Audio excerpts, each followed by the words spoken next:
ఇక్కడ వీడియోలో చూపిస్తుంది ఫ్లోరింగ్. ఈ ఫ్లోరింగ్కి ఫస్ట్ అయితే స్ట్రాంగ్గా ఉండడం కోసం చేసుకుంది.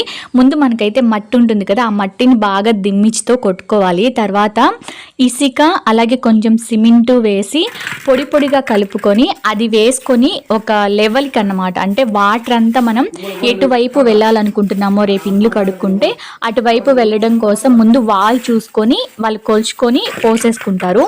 తర్వాత మళ్ళీ కంకర ఇసుక సిమెంట్ 3 కలుపుకొని కొంచెం సిమెంట్ ఎక్కువగా కలుపుకొని మళ్ళీ వాల్ చూసుకుంటూ మళ్ళీ అదే వాల్ని వాళ్ళు కంటిన్యూ చేస్తూ బేస్ అలికేస్తారు. దీని తర్వాత సిమెంట్తో పాలు కలుపుకొని పూసేస్తే అప్పటికి ఫ్లోరింగ్ పూర్తవుతుంది. కానీ ఇప్పుడు పాలైతే పోయట్లేదు, ఎందుకంటే మాకు ఇక్కడ చిన్న గోడ కట్టాం కదా, ఆ గోడకి ఇంకా పూతలు అవ్వలేదు. ఆ పూతలు అవ్వక ముందే మనం పాలు పోసేసామంటే అంతా వేస్ట్ అయిపోతుంది. కాబట్టి ముందు ఈ బేస్ అంతా తయారు చేసుకొని పెట్టుకుంటున్నాము. ఇప్పుడు ఎందుకు వేయాలి అంటే మాకు టైం కలిసి రావట్లేదు అనమాట. చిన్న చిన్న పనులు కాబట్టి ఏది ముందు చేయాలి ఏది వెనక్కి చేయాలి అనేది రోజులు వేస్ట్ అయిపోతే మాకు షాప్కు టైం కూడా వేస్ట్ అయిపోతుంది అని చెప్పి ఇలా మేము అడ్జస్ట్ చేసుకొని పని చేసుకుంటాం.